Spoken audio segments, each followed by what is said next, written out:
A busca pelo centro da teologia paulina e a proposta do Dr. Roberto Pereira.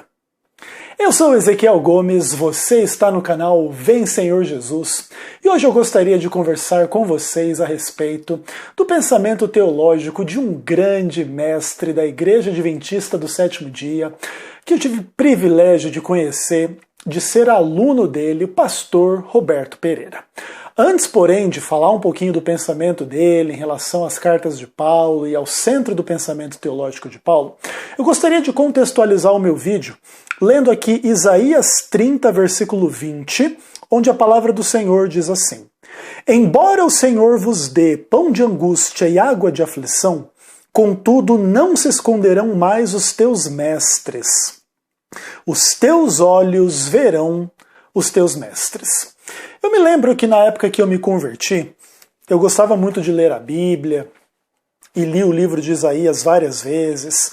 E toda essa parte do livro de Isaías, especialmente essa parte final do capítulo 40 para frente, foi assim uma parte do livro de Isaías que fez muita diferença na minha vida em termos assim de Deus em pessoa conversar comigo, falar comigo, se revelar a mim mediante a sua palavra.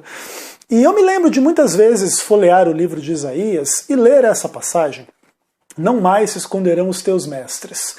E demorou, assim, alguns anos, né, da minha conversão até eu estudar teologia e tal, etc. E quando eu fui estudar teologia no IAN, depois no UNASP, eu entrei em contato com uma ampla gama de estudiosos, professores de teologia, que fizeram muita diferença e muita influência na minha vida, no meu pensamento. E eu me lembro assim de que nas minhas reflexões e no meu devocional, na minha oração, em relação aí ao que eu tenho buscado de Deus para a minha vida nesse momento, eu tenho recebido claramente o toque do Espírito Santo para falar assim um pouco das coisas que eu aprendi e dividir o conhecimento com vocês e de exaltar boas pessoas, boas teologias dentro da Igreja Adventista do Sétimo Dia. Eu não concordo com tudo que o pastor Roberto Pereira pensa, ensina, fala, até porque a concordância 100% com outro ser humano assim, é uma questão muito delicada. Eu acho que ninguém concorda 100% com outra pessoa. Entretanto, o pastor Roberto Pereira foi uma grande influência na minha vida. Eu me lembro, inclusive, dos conselhos pessoais e particulares dele para mim, especialmente na época que eu decidi se eu ia fazer o mestrado ou não, se eu ia para o campo trabalhar. E eu tinha muita vontade de estudar teologia sistemática, e a pós-graduação, o mestrado, seria em teologia bíblica. Eu sentei várias vezes com o pastor Roberto Pereira para conversar sobre isso.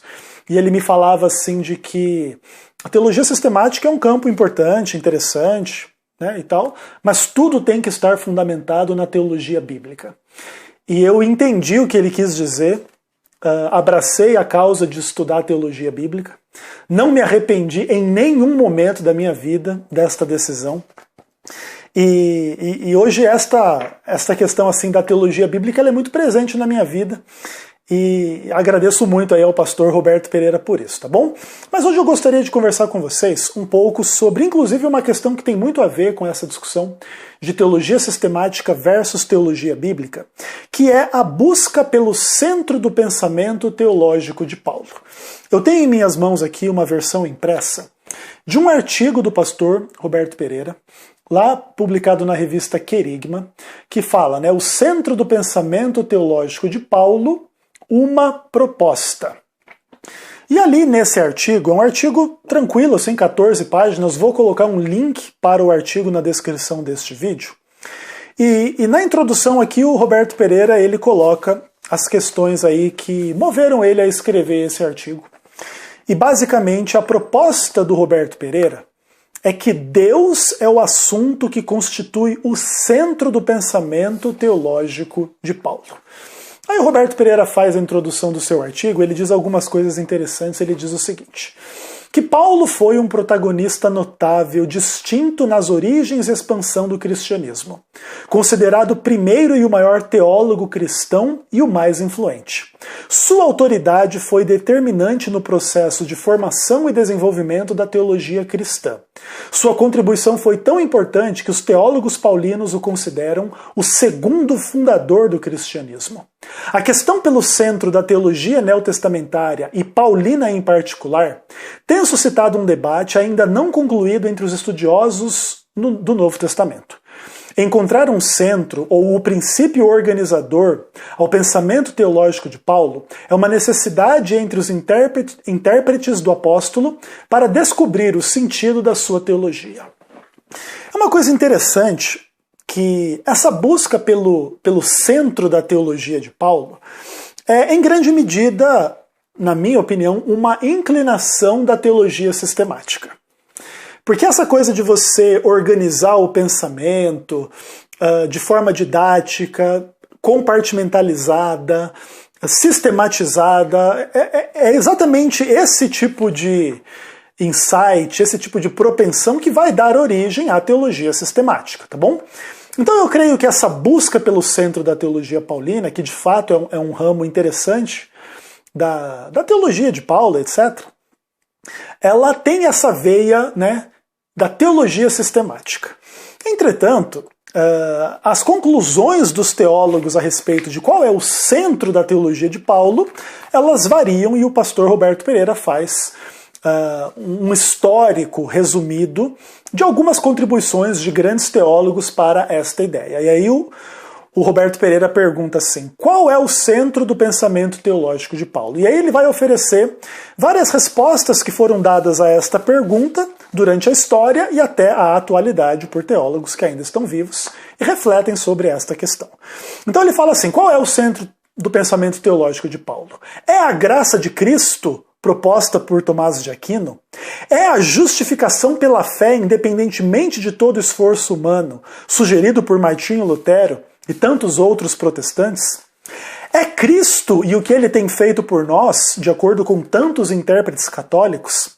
É a história da salvação proposta por Hermann Ridderbos? É a reconciliação, de acordo com Ralph Martin? É a ressurreição de Cristo, segundo Paul Achtemeier?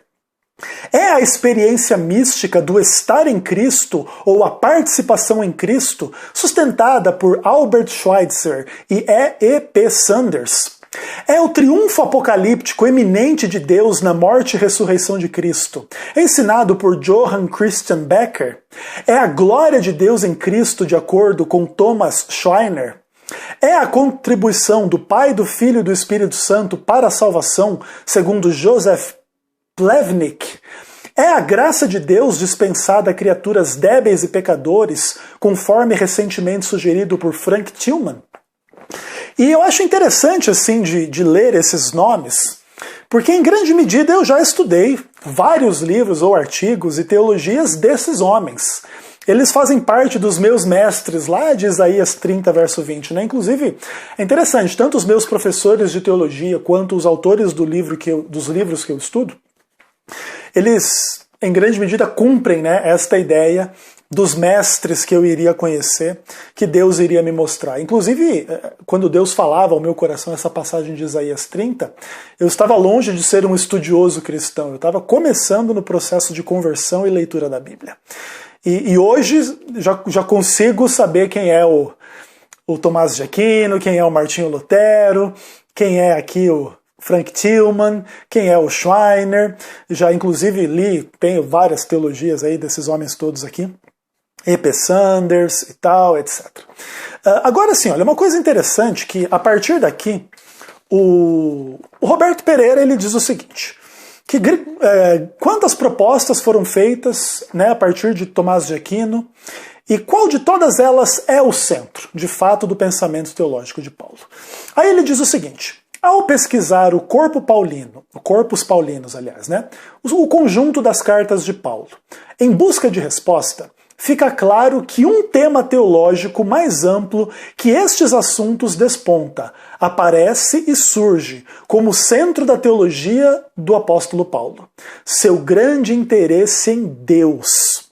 Deus é o grande tema que constitui o centro organizador do seu pensamento. Aí, o Roberto Pereira vai dando continuidade ao seu artigo e ele diz que Paulo faz uso do nome de Deus 448 vezes, 153 delas somente em Romanos.